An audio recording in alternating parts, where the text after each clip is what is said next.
12ویں arts و science کے عزیز طلباء و طالبات، آج ہم 12ویں جماعت کے نئے نصاب سے حصہ نثر سے اضافی معلومات کے تحت اعادے کے طور پر دوسرا سبق عرف باقر مہدی، جو کہ خاکہ نگاری کا ایک نمونہ ہے۔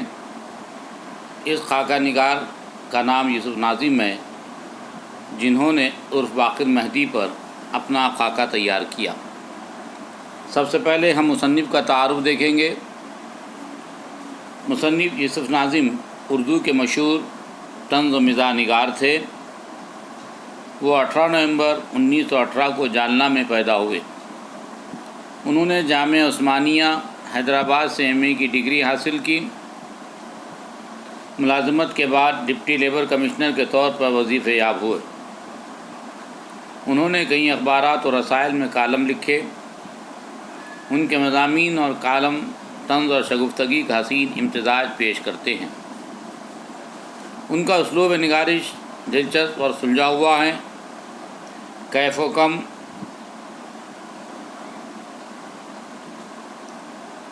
فٹ نوٹ، فقط، بالکلیات وغیرہ ان کے مضامین کے مجموعے ہیں۔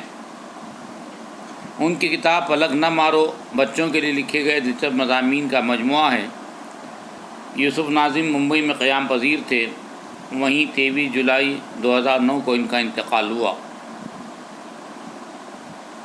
عزیز طلباء و طالبات، یوسف ناظم صاحب نے جو خاکہ لکھا ہے، صاحب موضوع عرف باقر مہدی ہیں۔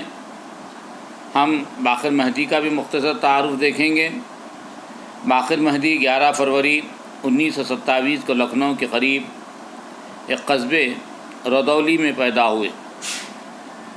انہوں نے لکھنؤ یونیورسٹی میں تعلیم حاصل کی اور زندگی کا بڑا حصہ ممبئی میں گزارا۔ انہوں نے شاعری کے علاوہ نثر میں بھی بہت کچھ لکھا ہے۔ ٹوٹے شیشے کی آخری نظمیں کے علاوہ سیاہ سیاہ ان کی شاعری کا کلیات ہے۔ آگہی و بے باکی اور تنقیدی کشمکش ان کے تنقیدی مضامین کے مجموعے ہیں۔ باقر مہدی کا شمار جدیدیت سے وابستہ شعراء میں ہوتا ہے، جنہوں نے اپنی شاعری میں نئے نئے تجربوں کی راہ دی ہے۔ باقر مہدی نے نظمیں اور غزلیں دونوں میں طبع آزمائی کی۔ ان کا انتقال 23 ستمبر 2007 کو ممبئی میں ہوا۔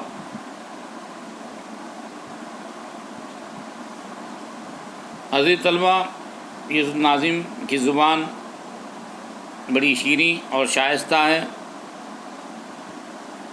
باتوں باتوں میں طنز کرنا ان کا خاصہ ہے۔ باقر مہدی کے نئے مجموعہ کلام ٹوٹے شیشے کی آخری نظمیں کی اشاعت پر ممبئی کے ادیبوں اور شاعروں کی ایک ادبی نشست 10 دسمبر 1972 کو منعقد ہوئی۔ یہ مضمون اسی جلسے میں پڑھا گیا۔ مضمون پڑھنے سے پہلے راقم نے حاضرین جلسہ کے روبرو صاحب محفل سے اقرار نامہ لکھوایا کہ وہ اس مضمون کے بارے میں راقم سے کوئی بحث پرس نہیں کریں گے۔ ایسا نہیں ہے کہ باقر مہدی صاحب کتابی صورت میں پہلی بار چھپے۔ ان کی کم سے کم 3 کتابیں پہلے بھی شائع ہو چکی ہیں، لیکن جب ان کے آخری نظموں کا مجموعہ شائع ہوا تو ان کے قریب کے دوستوں کو بڑی مسرت ہوئی، اور اسی مسرت کے لحاظ اظہار کے سلسلے میں انہوں نے یہ جلسہ منعقد کیا کہ باقر مہدی صاحب کو ان کی آخری نظموں کی اشاعت پر مبارکباد دی جائے۔ معلوم نہیں باقر مہدی صاحب کے نقطہ رس نگاہ اس نقطے پر کیوں نہیں پڑی۔ اس کی وجہ شاید یہ ہو کہ اپنے دوستوں سے ذہانت کی توقع نہ رکھتے ہوں۔ بہرحال مجھے بھی اس خوشی میں شریک ہونا تھا، اس لیے میں نے بھی ان کی خدمت میں نذرانہ عقیدت لے کر حاضر ہوا ہوں۔ اور آپ جانتے ہیں کہ آج کل کے زمانے میں عقیدت کا حقیقت سے کوئی تعلق نہیں ہوتا۔ باقر مہدی شاعر ہیں، نقاد ہیں، مقرر ہیں، لیکن اپنے غیر مربوط مضمون میں ان کی شاعرانہ صلاحیتوں اور تنقیدی شعور کے بارے میں میرا کچھ عرض کرنا سراسر ناانصافی ہوگی۔ یوں ناانصافی سے باقر مہدی صاحب کو بڑا شغف رہا، لیکن مجھے ان کی صحبت کا فیض حاصل ہونے کے باوجود ناانصافی کی مشق نہیں ہوئی، اس لیے میں اس سے احترازی کروں گا اور صرف ان کی شخصیت کے بارے میں رفاع عام کی خاطر کچھ عرض کروں گا۔ میں جو کچھ عرض کروں گا اس سے میرا متفق ہونا ضروری نہیں، خود اپنے آپ سے متفق نہ ہونے کا فن میں نے صاحب موصوف سے سیکھا ہے۔ موصوف اپنے آپ سے بھی متفق نہیں ہوا کرتے۔ اختلاف رائے کی منزل تنقید کے میدان میں آخری منزل سمجھی جاتی ہے۔ باقر مہدی کو اس منزل پر پہنچے ہوئے مدت ہو گئی۔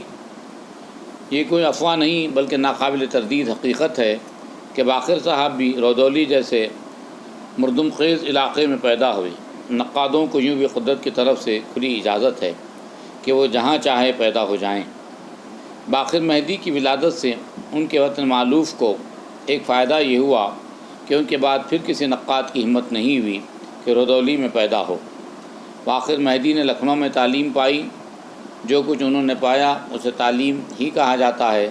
جب بھی کوئی شخص لکھنؤ کے تکلف اور وہاں کے آداب و تکلفات کا ذکر کرتا ہے، میں باقر مہدی صاحب کے حوالے سے اس کی تردید کرتا ہوں، اور وہ شخص بالکل مطمئن ہو جاتا ہے۔ باقر مہدی کی شخصیت کا یہ پہلو بڑا تابناک ہے، اور اگر 4 نہیں تو کم سے کم 3 دانگ عالم میں ضرور مشہور ہے۔ باقر مہدی صاحب کے متعلق میں نے 2 رائے کبھی نہیں سنی۔ پورا ہندوستان یعنی غیر منقسم ہندوستان اس بات پر متفق ہے کہ باقر مہدی جتنے عالم ہیں اس سے زیادہ ظالم ہیں۔ ان کی بے باکی کی داستانیں چمن میں ہر طرف بکھری پڑی ہیں۔ ان کی بے باکی وہ معمولی بے باکی نہیں جس کا دعویٰ بہت سے لوگ کرتے ہیں۔ ان کی بے باکی اور صفاکی میں ذرا سا ہی فرق ہے۔ اردو کے سارے ادیبوں اور شاعروں کے دلوں میں خوف کی جو ہلکی سی لہر دوڑ رہی رہتی ہے، اس لہر کا نام باقر مہدی ہے۔ شامت کا مارا جو بھی ادیب اور شاعر ممبئی آتا ہے، باقر مہدی اس کی مزاج پرسی کے لیے اس کے وطن تک جانے سے گریز نہیں کرتے، اور اس کار خیر کے سلسلے میں دور دراز مقامات تک وہ آئے ہیں، اور سمجھتے ہیں کہ ابھی ان کے ارمان کم ہی نکلے ہیں۔ غالباً 2 سال ہوئے کہ لندن یونیورسٹی کے اردو کے پروفیسر رالف رسل غلطی سے ممبئی آ گئے۔